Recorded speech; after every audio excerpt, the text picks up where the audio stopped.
What's going on, guys? PepperBelly here, bringing you another PlanetSide 2 video, flying around in my Scythe once again, but this time with infrared on my dual rocket pods, doing a completely different role from what I traditionally do, which is usually the dogfighting role. I like to go out after aerial vehicles.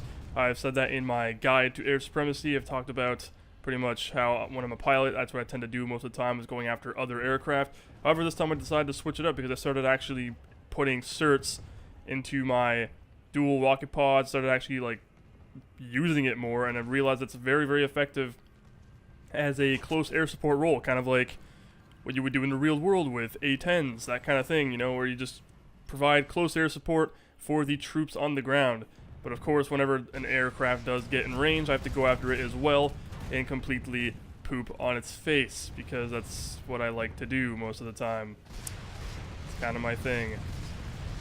Anyway, the rocket pods, I actually ended up upgrading them quite a bit, increased my ammo counter, and also increased its reload speed by 3%, I believe. So I bought the very first one that increases its reload speed, which is absolutely crucial for the rocket pods on the Scythe. I mean, absolutely crucial. I mean, it takes forever to reload already. Increasing the reload speed will drastically improve the reload speed. Haha, I guess you didn't put two and two together, but yeah, basically that's what it does. And it lets you be able to sit in the air doing a strafing run like I'm doing right here on a whole bunch of infantry targets. As you can see, I had to actually kind of dip down below the rock so I can reload and pop back up and then start shooting them some more, because that's just the only way I can not get shot and killed while I'm reloading because of the long reload times. Shortening that reload time will actually make it significantly easier to constantly keep pounding out those rockets at people, because like when you maximize the reload speed, so I've seen people that actually have it maxed out, which is just insane.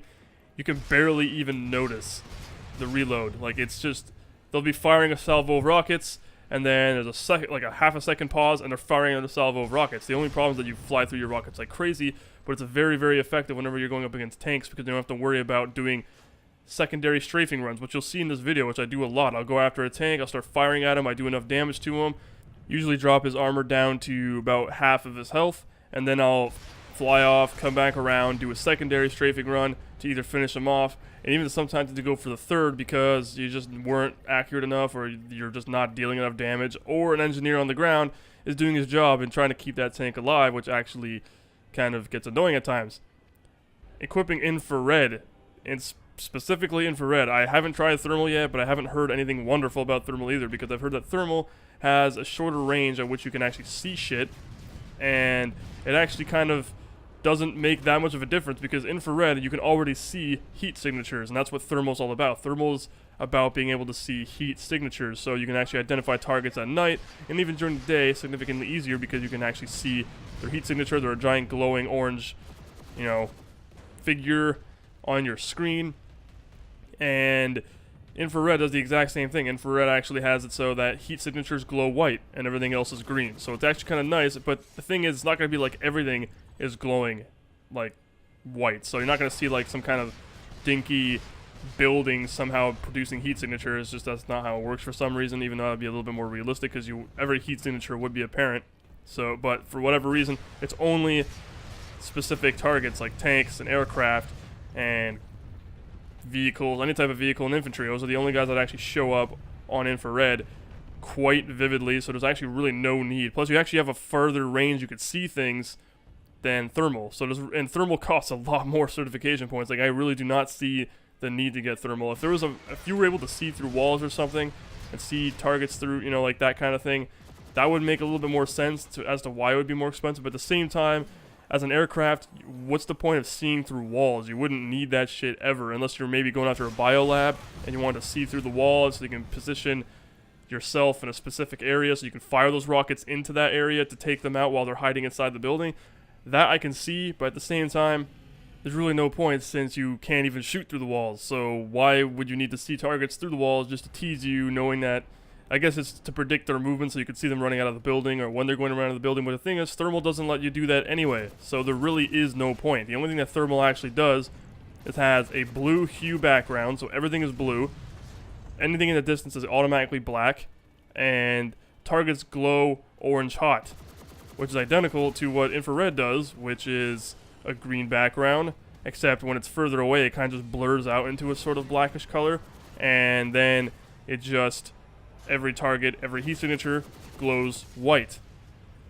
Another thing about thermal, I guess it's a little bit easier to see targets through foliage. So if there's heavy, thick foliage, you can actually see a little bit better through the foliage when you're using thermal. That's pretty much the only real pro to that at all, because there's really no other reason to use thermal when you have infrared, which is significantly cheaper to obtain, and it just performs pretty much the exact same way. It does everything exactly the same, and it's incredibly effective. Another minor difference between thermal and infrared is you can actually fly during the day with thermal and take full advantage of it. And what I mean by that is that when you're using infrared, it excels at night. So when you're flying around at nighttime and you have infrared, targets are absolutely beautifully displayed on your HUD. Like, you can see everything amazingly. Whereas when you're flying during the day, even though it works just as good, and you can see it in this video right here, there is kind of, you can tell that by looking at it, there's a lot of glare. There's a lot of sun glaring and blockage of, you can tell that I'm flying in the daytime. When you're looking at the screen, it's very apparent that this is during the day. Whereas when you're flying at thermal, or with thermal, it's actually impossible. If you saw a video of someone flying with thermal on all the time, never turning it off, you would probably not identify whether or not he's flying during the day or night, because it looks exactly the same in both scenarios, where with infrared, there's that sun glare compared to nighttime where it's absolutely perfect, which you're going to see in gameplay in a bit, where you'll notice that nighttime gameplay with infrared is a little bit better than daytime, although you're still able to perform adequately in both scenarios. It's just at nighttime, targets and things are a lot more clear, and it's not quite as abstract and glared like I described a few seconds ago. So to me, infrared is pretty much really, really good on rocket pods for air-to-air missiles and stuff like that. There's really no point, because when you're fucking chasing down another aircraft, there's no way you're not going to be able to see him, period. Especially when you're on his tail, there's no way you can possibly miss. I mean, the guy's got like the white smoke trails coming off his wing, which isn't actually smoke trails. There's an actual name for it. It's a real thing. I don't remember exactly what it is, like the way the wind curls when it comes off the ends of the wings or whatever. Anyway, you'll see that, and his nice glowing engines as he's flying away. It's a lot easier to actually tail a guy, so there's no point in spending this extra certs on infrared for air-to-air missiles. For actual cannons and guns and stuff, it's kind of a preference thing. I personally like to have a little bit of zoom so I can identify targets while I'm flying around at ranges.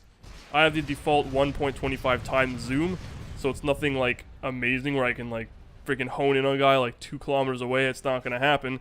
I'll be able to fly around, and if I want to see what's going on a little bit in the distance, I'll switch to my cannon and I'll zoom in a bit to kind of get a better understanding, a little bit more situational awareness of that particular area I'm trying to scope out. Whereas when I actually need to go for kills on the ground, you don't even really use the cannon anyway. The cannon's not effective against infantry soldiers at all. It's kind of pathetic, actually. There are certain circumstances in which you can actually use the cannons on infantry ground targets, which is like very minimal. You don't tend to use it a lot. It's mostly about kind of surprising the target, essentially. You're not actually going for the kill, because it's not possible to really kill a whole bunch of guys with the cannon on the ground. Like, the most you can probably do is take out one guy at the most, especially with one magazine. You're not going to be able to completely dish out hundreds and hundreds of rounds and just take the lives of many troops. Doesn't work that way. It's more of a precision-based weapon, so you have to be very accurate with it when you're engaging a ground target, especially an infantry target that's running around trying to avoid you. Otherwise, you're just going to be wasting ammo. And it's not as effective as using rockets. That's the overall thing. Rockets are very effective against everything on the ground. Everything. Tanks, ATVs or flashes, sunderers, infantry, maxes especially. Maxes are, they just hate the fact that you're shooting at them, especially if they don't have air, like bursters for air-to-air combat, like that flat cannons that they carry. They're pretty much going to be incredibly pissed off that you're able to just slam them with infinite amount of rockets, and they're just sitting there like, well, shit, I can't really fight back effectively. So they run to their engineer buddies, trying to have them repair them in time. But if you don't let that happen, you can take their lives, and that's pretty much what's good about this game, is killing dudes and taking Max's lives and preventing them from being able to wipe out your infantry troops, which is the whole point of close air support. Being able to be on the ground, you're not necessarily focusing on killing the shit out of aircraft, you're just focusing mainly on keeping your troops on the ground alive by giving them as much cover and support as they can. Every tank that gets in the vicinity, fucking destroy it. Go after it. Even if you're not going to completely take its health out and actually obliterate it, drop its health. Make it freaking run for cover. Make it ineffective in combat. By doing that, all you have to do is just wound the shit out of it. Start pumping out rockets into it. Make the guy inside think twice about coming back to your area and trying to fuck with you. Another thing that's actually really good is whenever your teammates are calling out targets, which was happening during this particular gameplay segment you're seeing right here. I cut a lot of it because it was like 50 minutes long, so I'm not going to actually show you like all of that. I only took the major highlights out of it, but basically they were actually calling out targets everywhere. I managed to stay alive for 50 minutes straight, which is insane. And they were calling out targets in all directions, like, oh, we got a whole group of infantry guys coming from the southeast. And I'll be like, alright, fly out to the southeast, a whole group of infantry guys, just like, alright, cool, just start friggin' pounding rockets into the group of them, make them disperse. The rest of the snipers and infiltrators and guys on the ground will take them out, or any tanks that are around the area, and then I try to mop up the rest and kill as many as I can. They call out tanks to the north, I fly out north, do the same thing. And the fact that you actually have a lot of rockets in infrared makes it incredibly easy to identify targets and deal with this whole thing in a massive, grand scale combat arena thingamabob. Yeah, destroy that prowler, bitch. Anyway, I pretty much wrapped up the video a lot quicker than I was expecting. That's pretty much all I really wanted to talk about. Infrared over thermal, that's my opinion. It really doesn't matter. It really comes up to you whether or not you want to actually go and invest in thermal and see the difference for yourself. Me, I personally just do not see the point, because infrared does everything that thermal does, and then some. So I don't see the point. Rocket pods, number one rule is always increase the reload speed and increase an ammo count, because going back for ammo all the time after doing 2 strafing runs is incredibly annoying. So you want to stay up in the air as long as you can, dealing out as much hate and discontent on the motherfuckers as you can, which is kind of a crucial thing to win. Anyway, I hope you guys enjoyed the video. Please remember to rate the video, comment the video, and subscribe if you want to see more in the future. Take care, guys.